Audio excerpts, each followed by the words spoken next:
Polish President Andrzej Duda stressed that the security of our country is and will continue to be his top priority.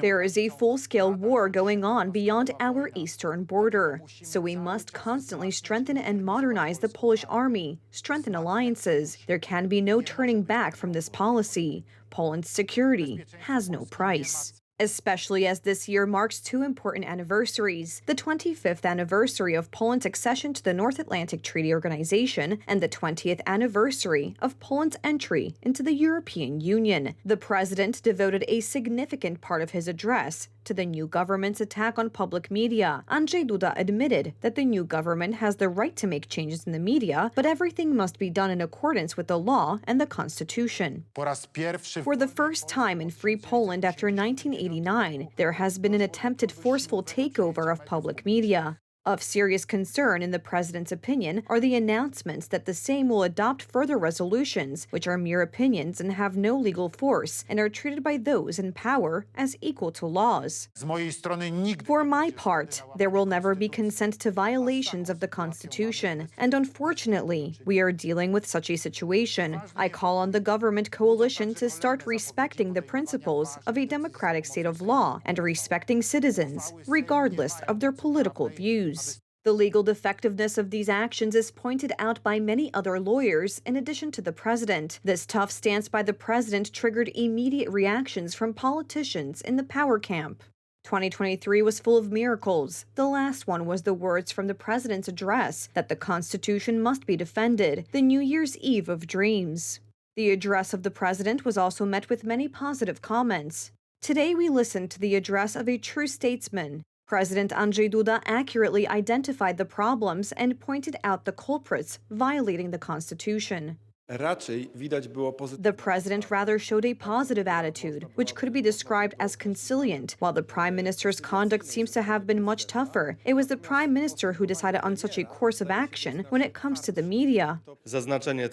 On the one hand, pointing out that the Constitution is being violated, standing up for those who are the victims of these actions, he knows what to expect. He will not allow himself to get in over his head. Also noteworthy is the fact that a portrait of late President Lech Kaczyński was visible in the background.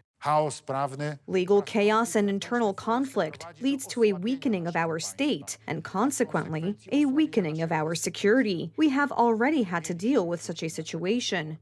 The takeover of public media in Poland began on December 19th after a resolution on public media was passed in the Polish parliament. In the morning, Donald Tusk's and Bartłomiej Sienkiewicz's strong men entered Polish television TVP, Polish radio, and the Polish press agency, violating not only the Broadcasting Act but also the Constitution. Putin also gave a New Year's message, and as he does every year, he sent out wishes to the leaders of various countries around the world. Ukrainian President Volodymyr Zelensky, in his New Year's address, promised to wreak havoc on the Russian military.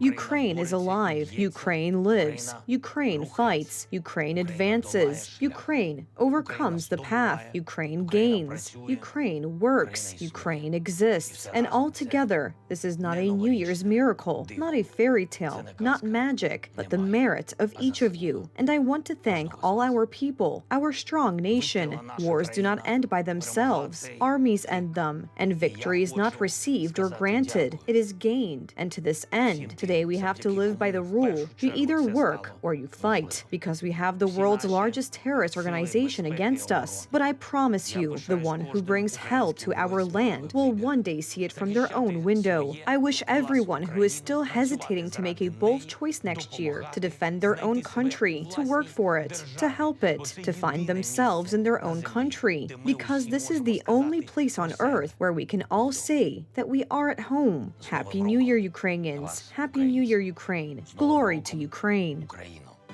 Sława Ukrainie. Myślę, że nikt na Zachodzie nie ma zamiaru niczego Rosji oddawać. I think no one in the West has any intention of giving anything back to Russia. In this sense, there is unlikely to be some kind of peace treaty ending the war that would legalize Russian territorial gains, which of course does not mean that the West will be able to mobilize enough to support Ukraine to such an extent that Ukraine will be able to liberate its territories. Rather, it means an option in favor of such a de facto freezing of the conflict on the Korean model, for example.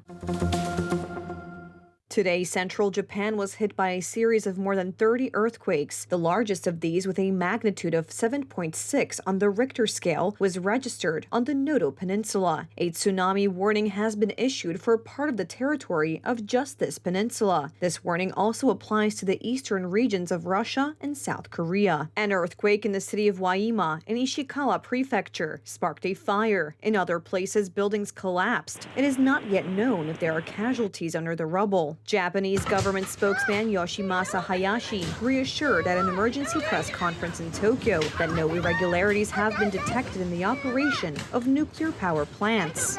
Powerful tremors measuring up to 7 on the Shindo scale struck the Noto Peninsula in Ishikawa Prefecture at around 4:10 p.m., starting from the Shika nuclear power plant, which was closest to the epicenter. No irregularities have been reported at nuclear power plants at present.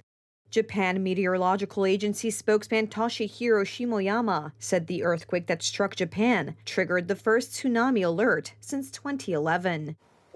A powerful tsunami warning is in effect in Noto, Ishikawa Prefecture. People near the coastline and riverbanks, please evacuate to higher ground. Please exercise caution in case of further earthquakes.